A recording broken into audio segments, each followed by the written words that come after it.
इस कहानी की शुरुआत में बताया जाता है कि इंसान सोचते हैं कि पृथ्वी का पड़ोसी ग्रह मंगल सिर्फ एक लाल और वीरान ग्रह है जहाँ पर जिंदगी का कोई नामो निशान नहीं, लेकिन वास्तविकता इससे बिल्कुल अलग है। मंगल ग्रह पर भी पृथ्वी की तरह ही जीवन मौजूद है और यहाँ पर बारसोम नाम का एक विशालकाय राज्य एग्जिस्ट करता है। लेकिन समय के साथ साथ धीरे धीरे बारसोम खत्म होता चला गया क्योंकि जोडेंगा नाम का एक आदमखोर शहर बारसोम पर हमला करके उस पर राज करना चाहता है। अब तक हीलियन नाम का एक शक्तिशाली राज्य जोडेंगा से बारसोम को बचाता आ रहा है, लेकिन एक दिन जब जोडेंगा का राजा सप्तान अपनी सेना के साथ हीलियम राज्य की सेना से लड़ रहा होता है कि तभी वहाँ पर एक विशालकाय रेगिस्तानी तूफान आ जाता है जिसमें जोडेंगा की सेना फंस जाती है और हीलियम राज्य की सेना एक एक करके जोडेंगा के सैनिकों को मारने लगती है। लेकिन तभी अचानक से वहाँ पर 3 थर्नस आ जाते हैं जो देखते ही देखते हीलियम राज्य की सेना को खत्म कर देते हैं और सप्तान को बचा लेते हैं। थर्नस दरअसल हर सभ्यता में पाए जाने वाले ऐसे शक्तिशाली लोग होते हैं जिनके पास किसी भी चीज को बनाने और नष्ट करने की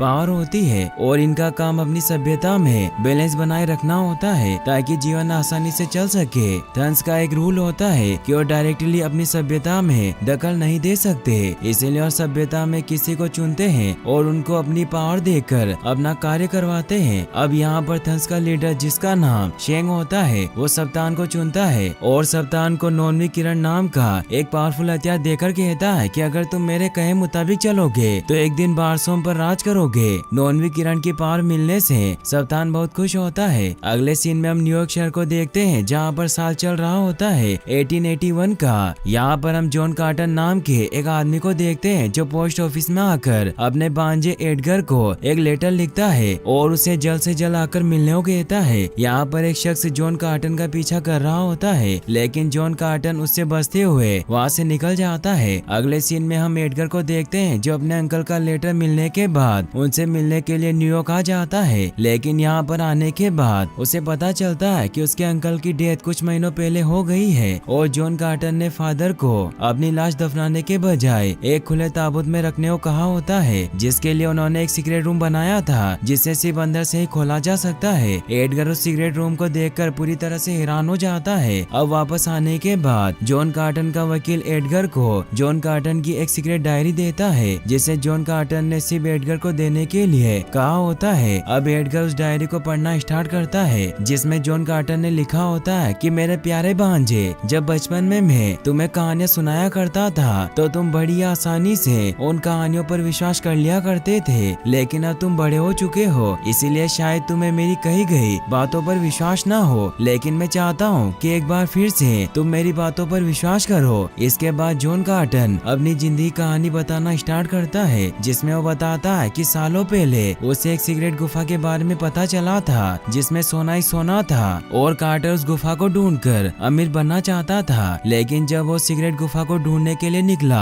तो रास्ते में कर्नल पावेल के आदमी कार्टर को पकड़कर वहाँ से ले जाते हैं। दरअसल कार्टर उत्तरी वर्जीनिया की एक सेना की एक टुकड़ी का हेड होता है और कर्नल पावेल चाहते हैं कि अब कार्टर अपाचे की सेना से लड़े क्योंकि वो एरिजोना के लोगों पर अत्याचार कर रहे होते हैं। लेकिन कार्टन अब युद्ध नहीं लड़ना चाहता इसीलिए वो मौका देखकर वहाँ से भाग जाता है और कर्नल पावेल अपने सैनिकों के साथ कार्टर का पीछा करने लगते हैं। तभी वहाँ पर अपाचे की सेना आ जाती है जो कार्टर और कर्नल पावेल की टुकड़ी पर हमला करने लगती है। इस हमले में कर्नल पावेल और कार्टर गोली लगने की वजह से घायल हो जाते हैं, लेकिन फिर भी कार्टर किसी तरह कर्नल पावेल को लेकर वहाँ से निकल जाता है और ये दोनों एक गुफा तक पहुँचते हैं। यहाँ पर जब कार्टर उस गुफा को देखता है तो उसे पता चलता है कि ये वही गुफा है जिसे वो ढूंढ रहा था। कार्टर उस गुफा और उसके अंदर रखे खजाने को देखकर बहुत खुश होता है कि तभी वहाँ पर अचानक से एक थर्न आ जाता है जो कार्टर के ऊपर हमला कर देता है, लेकिन कार्टर किसी तरह उससे लड़ता है और अपनी गन से उसे शूट कर देता है। अब घायल होने के बाद थर्न एक नीली लॉकेट को अपने हाथ में लेकर बारसोम बोलने की कोशिश करता है, लेकिन तभी कार्टन उसके हाथों से उस नीली लॉकेट को छीन लेता है और बारसोम बोलता है। कार्टर के बारसोम बोलते ही वो पृथ्वी से टेलीपोर्ट होकर मंगल ग्रह पर पहुंच जाता है। दरअसल कार्टर ने जिस नीली लॉकेट को अपने हाथों में लेकर बारसोम बोला होता है वो एक टेलीपोर्टेशन डिवाइस होती है जिसका इस्तेमाल थर्न एक ग्रह से दूसरे ग्रह पर जाने के लिए करते थे। अचानक से मंगल ग्रह पर आकर कार्टर पूरी तरह से हैरान होता है और उसे कुछ भी समझ नहीं आ रहा था कि वो कहाँ पर है। अब मंगल ग्रह की ग्रेविटेशनल फोर्स कम होने की वजह से यहाँ पर कार्टर लंबी लंबी जंप लगा पा रहा होता है और उसकी शारीरिक शक्ति बहुत ज्यादा बढ़ गई थी। तभी वहाँ पर बारसोम के कुछ लोग आ जाते हैं जो कार्टर को मारना चाहते हैं, क्योंकि उनको लगता है कि उनको कार्टर से खतरा है। लेकिन उनका लीडर, जिनका नाम टेरस तारकास होता है, वो अपने लोगों को रोक लेता है, क्योंकि उसने कार्टर को लंबी जंप लगाते हुए देखा था और उसे लगता है कि कार्टर उनकी सप्तान से लड़ने में मदद कर सकता है। अब जब कार्टर उनको बताने की कोशिश करता है कि वो वर्जीनिया से आया है, तो उनको लगता है कि कार्टर का नाम वर्जीनिया है और वो लोग कार्टर को अपने साथ ले जाते हैं। अगले सीन में हम हीलियम के राजा तार्डोस मोर्स और राजकुमार डेस थोरिस को देखते हैं, जो बहुत परेशान होते हैं क्योंकि सप्तान ने नॉन विकिरण की पावर की मदद से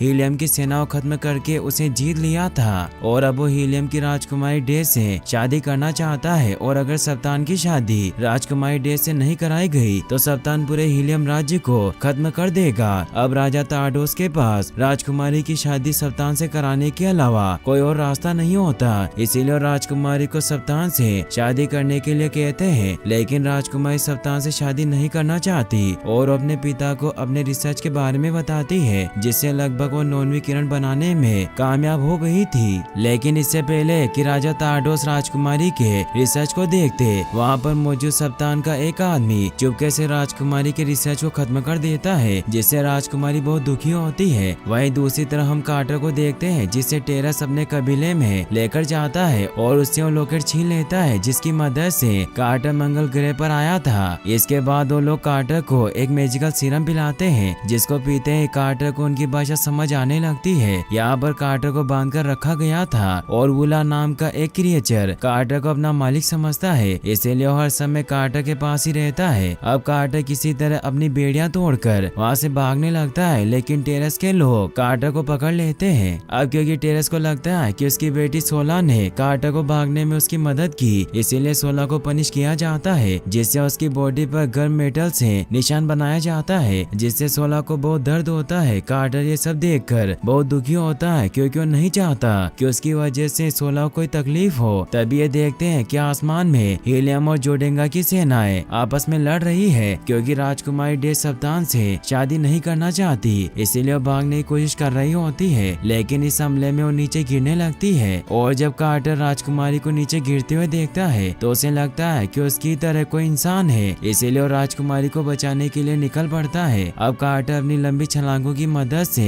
राजकुमारी को बचा लेता है, लेकिन जब सप्तान कार्टर को देखता है तो गुस्से में अपनी नॉन विकिरण की पावर की मदद से कार्टर को मारने के लिए आगे बढ़ता है। लेकिन शेंग सप्तान को ऐसा करने से रोक देता है और कहता है कि हमें उसे जिंदा पकड़ना है। इसके बाद सप्तान कार्टर पर हमला कर देता है और अब दोनों के बीच में फाइट होना शुरू हो जाती है। लेकिन कार्टर सप्तान के आगे नहीं टिक पाता और सप्तान कार्टर को अपने साथ लेकर जाने वाला होता है कि तभी था सप्तान की सेना पर हमला करने लगते हैं, क्योंकि वो भी इस युद्ध में आ चुके होते हैं। अब मौका देखकर कार्टर सप्तान की शिप से नीचे कूद जाता है और सप्तान अपनी सेना लेकर वहाँ से भाग जाता है। अब था कबीले के लोग कार्टर को लड़ता देखकर बहुत खुश होते हैं, क्योंकि ऊंची ऊंची छलांगे लगा सकता था और अब वो चाहते हैं कि कार्टर उनकी तरफ से लड़े। लेकिन कार्टर उनकी तरफ से लड़ने से साफ साफ मना कर देता है, जिस बात पर गुस्सा होकर वो राजकुमारी को मारने की धमकी देते हैं, जिसके बाद कार्टर उनकी तरफ से लड़ने के लिए राजी हो जाता है। अब सभी के जाने के बाद जब राजकुमारी कार्टर को वर्जीनिया कहकर बुलाती है तो कार्टर उसे बताता है कि उसका नाम वर्जीनिया नहीं बल्कि जॉन कार्टर है। राजकुमारी कार्टर से कहती है कि तुम इतनी लंबी लंबी जंप कैसे लगा लेते हो, तो कार्टर उन्हें बताता है कि मैं खुद नहीं जानता। दरअसल अभी तक कार्टर को ये पता नहीं होता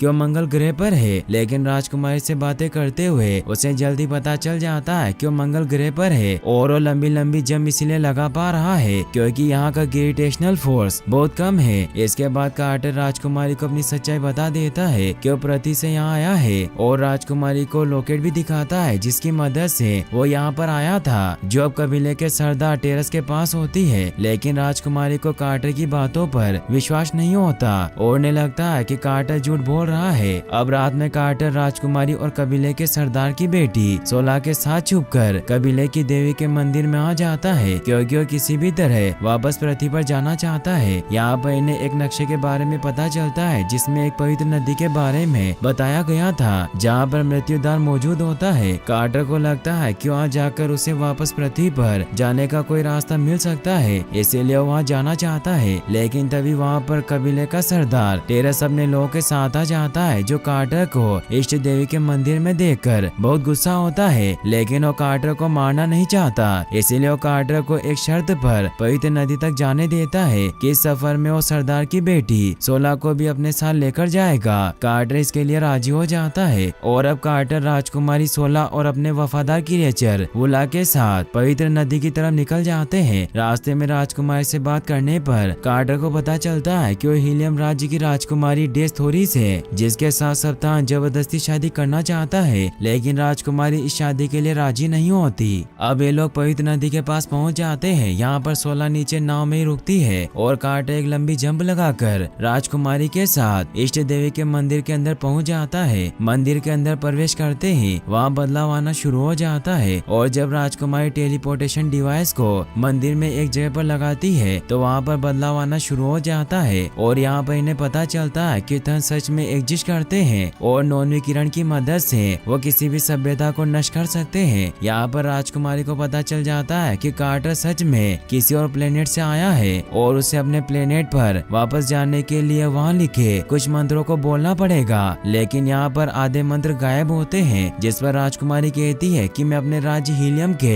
लाइब्रेरी से गायब हुए मंत्रों का पता लगा सकती हूँ। इसके बाद कार्टर और राजकुमारी उस टेम्पल से बाहर आ जाते हैं, लेकिन इससे पहले कि वो सोला के साथ वहाँ से निकलते वहाँ पर शेंग अपने सैनिकों के साथ आ जाता है, जो इनके ऊपर हमला कर देता है। शेंग को देखकर कार्टर राजकुमारी को सोला के साथ बेचकर खुद वुला के साथ शेंग के लोगों से लड़ने लगता है। लेकिन शेंग की सेना काफी बड़ी होती है, इसीलिए उनके सामने टिक नहीं पाता और शेंग कार्टर और राजकुमारी को बंदी बनाकर सप्तान के पास ले आता है। वहीं सोला वुला के साथ रेगिस्तान में छिप गई थी, जिसकी वजह से शेंग उन्हें देख नहीं पाता और वो बच जाते हैं। अगले सीन में हम कार्टर को देखते हैं, जिसे सप्तान के महल में कैद करके रखा होता है कि तभी वहाँ पर राजकुमारी द्वारा भेजा गया एक आदमी आता है, जो बड़ी चालाकी से कार्टर को वहाँ से छुड़ाकर राजकुमारी के पास ले आता है। यहाँ पर कार्टर को पता चलता है कि बहुत जल्द सप्तान से राजकुमारी की शादी होने वाली है, जिससे कार्टर को बहुत दुख होता है और वो राजकुमारी से ये शादी न करने के लिए कहता है, क्योंकि अब वो राजकुमारी से प्यार करता है। कार्टर की बात सुनकर राजकुमारी कहती है कि अगर मैंने सप्तान से शादी नहीं की तो पूरे हीलियम राज्य को खत्म कर देगा, और अगर तुम चाहते हो कि मैं शादी ना करूं तो तुम्हें हीलियम की तरफ से सप्तान से लड़ना होगा।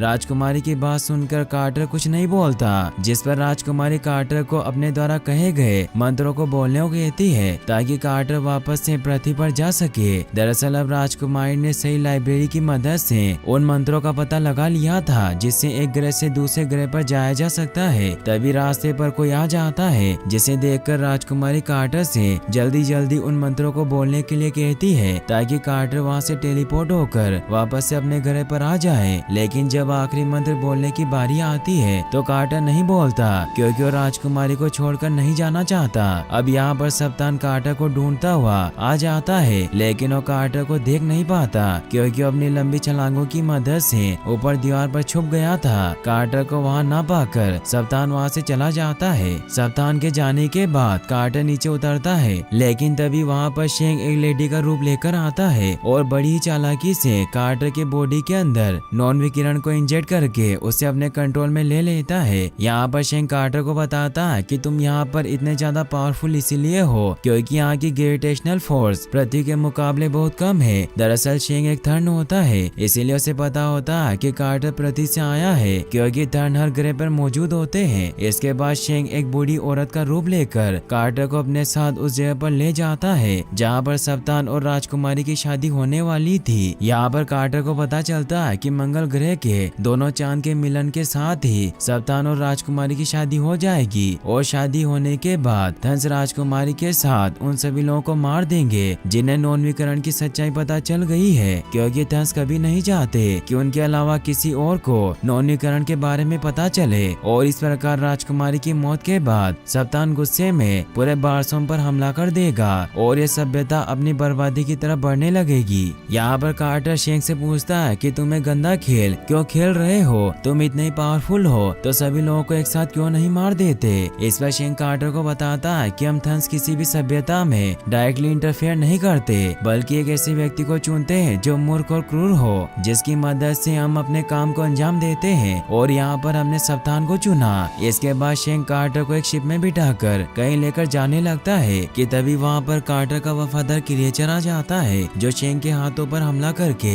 उस डिवाइस को तोड़ देता है जिसकी मदद से शेंग कार्टर को कंट्रोल कर रहा था, और इस प्रकार कार्टर नॉन विकिरण की केस से आजाद हो जाता है। इसके बाद कार्टर शेंग के टेलीपोर्टेशन डिवाइस को लेकर एक शिप की मदद से वहाँ से भागने लगता है, और शेंग के कुछ आदमी कार्टर को पकड़ने के लिए उसका पीछा करने लगते हैं। अब कार्टर उनसे बचते हुए किसी तरह शहर से बाहर आ जाता है, जहाँ पर 16 अपनी गन से कार्टर का पीछा कर रहे सिपाही को शूट करके उसके शिप को क्रैश कर देती है, और अगले ही पल कार्टर की शिप भी क्रैश हो जाती है। लेकिन इसमें कार्टर को ज्यादा चोट नहीं आती। अब कार्टर किसी भी तरह राजकुमारी को सप्तान से शादी करने से रोकना चाहता है, लेकिन वह काम अकेले नहीं कर सकता, इसीलिए मदद मांगने 16 के डेड टेरेस के पास जाता है। लेकिन यहाँ पर कार्टर और 16 को बंदी बना लिया चाहता है, क्योंकि अब टाल हाजुस नाम का एक थान टेरेस की जगह नया राजा बन गया था, और वो कार्टर को बिल्कुल भी पसंद नहीं करता। इसलिए वो कार्टर और 16 को खुले मैदान में छोड़कर उन्हें मारने के लिए विशालकाय गोरिल्ला को भेजता है। लेकिन कार्टर किसी तरह उन गोरिल्ला को मारकर 16 और अपनी जान बचा लेता है। इसके बाद वो टाल हाजुस को भी मार देता है, और अब एक बार फिर से टेरेस थान का राजा बन जाता है। इसके बाद कार्टर थान वासियों से कहता है कि भले ही ये युद्ध हमने शुरू ना किया हो, लेकिन इसे खत्म हम ही करेंगे। इसके बाद कार्टर थान की सेना के साथ सप्तान को मारने के लिए जोडेंगा राज्य पहुंच जाता है। लेकिन यहाँ पर ये देखते हैं कि जोडेंगा की सेना यहाँ पर नहीं होती, बल्कि वो हीलियम राज्य में होती है, जहाँ पर सप्तान के शादी होने के तुरंत बाद वो हीलियम राज्य पर हमला कर देगी। दरअसल ये सारा प्लान शेंग का होता है, क्योंकि वो किसी भी तरह दोनों राज्यों को आपस में लड़ाकर इस सभ्यता को तबाही की तरफ लेकर जाना चाहता है। इसके बाद कार्टर टेरेस को अपनी आर्मी के साथ हीलियम राज्य चलने को कहता है, ताकि इस बर्बादी को होने से रोक सके। लेकिन टेरेस कार्टर के साथ जाने से मना कर देता है, क्योंकि सालों से हीलियम राज्य से उनकी दुश्मनी होती है। इसके बाद कार्टर अकेले ही हीलियम राज्य की तरफ निकल पड़ता है। अगले सीन में हम देखते हैं कि सप्तान और राजकुमारी की शादी होने वाली होती है कि तभी वहाँ पर कार्टर आ जाता है, जिसे देखकर राजकुमारी बहुत खुश होती है। यहाँ पर कार्टर सबको बताता है कि यह शादी सिर्फ एक धोखा है, और शादी खत्म होते ही जोडेंगा की सेना हीलियम पर हमला कर देगी। अब यहाँ पर फाइट होना शुरू हो जाती है, लेकिन कार्टर सप्तान के सामने टिक नहीं पाता, क्योंकि उसके पास नॉन विकिरण की पावर होती है, और वो कार्टर को मारने ही वाला होता है कि तभी वहाँ पर टेरेस अपनी सेना के साथ आ जाते हैं, और इस प्रकार कार्टर की जान बच जाती है। अब यहाँ पर थार्क और हीलियम राज्य की सेनाएं अपनी दुश्मनी बुलाकर एक साथ मिलकर जोडेंगा की सेना से लड़ने लगती है। अब लड़ाई के दौरान टेरेस अपनी तलवार से सप्तान के एक हाथ को काट देते हैं, जिसमें नॉन विकिरण की पावर होती है, जिसकी वजह से सप्तान एक बार फिर से पहले जैसा नॉर्मल हो जाता है। यहाँ पर थार्क और हीलियम की सेनाएं मिलकर जोडेंगा की सेना से लड़ रही होती है, और जब कार्टर सप्तान को पकड़कर उससे थस के बारे में पूछने की कोशिश करता है, तो शेंग एक थार का रूप लेकर सप्तान को मार देता है। लेकिन इससे पहले कि वो कार्टर को मारता, राजकुमारी शेंग के उस हाथ पर हमला कर देती है, जिससे वो नॉन विकिरण को कंट्रोल करके सभी को मार रहा होता है। लेकिन शेंग बड़ी चालाकी से राजकुमारी का रूप लेकर उसके गले पर तलवार रख देता है। लेकिन राजकुमारी किसी तरह शेंग के टेलीपोर्टेशन डिवाइस को छीनकर कार्टर को दे देती है, और कार्टर उस डिवाइस को टेरेस की तरफ फेंक देता है। ये देखकर शेंग राजकुमारी को नीचे धक्का देकर खुद उस लॉकेट को लेने के लिए टेरेस की तरफ चला जाता है, लेकिन कार्टर राजकुमारी को बचा लेता है। वहीं दूसरी तरफ शेंग कार्टर का रूप लेकर टेरेस के पास जाता है, लेकिन टेरेस शेंग को पहचान जाता है, और टेरेस और कार्टर एक साथ शेंग पर हमला कर देते हैं। लेकिन शेंग टेलीपोर्ट होकर वहाँ से भाग जाता है। अब युद्ध खत्म होने के बाद कार्टर और राजकुमारी की शादी करा दी जाती है। इसके बाद कार्टर डिसाइड करता है कि अब वो हमेशा के लिए राजकुमारी के साथ मंगल ग्रह पर ही रहेगा, इसीलिए वो टेलीपोर्टेशन डिवाइस को बाहर फेंक देता है कि तभी वहाँ पर शेंग आ जाता है, जो कार्टर को एक मंत्र की मदद से टेलीपोर्ट करके वापस से धरती पर भेज देता है। यहाँ पर कार्टर खुद को उसी गुफा में पाता है जहाँ पर उसने एक थंड को मारा था। अब क्योंकि तब से कार्टर की रियल बॉडी यहीं पर थी, और वो किसी होलोग्राम की तरह मंगल ग्रह पर था, इसलिए वो काफी कमजोर महसूस कर रहा होता है, और उसकी बॉडी के बाल काफी बड़े हो गए थे।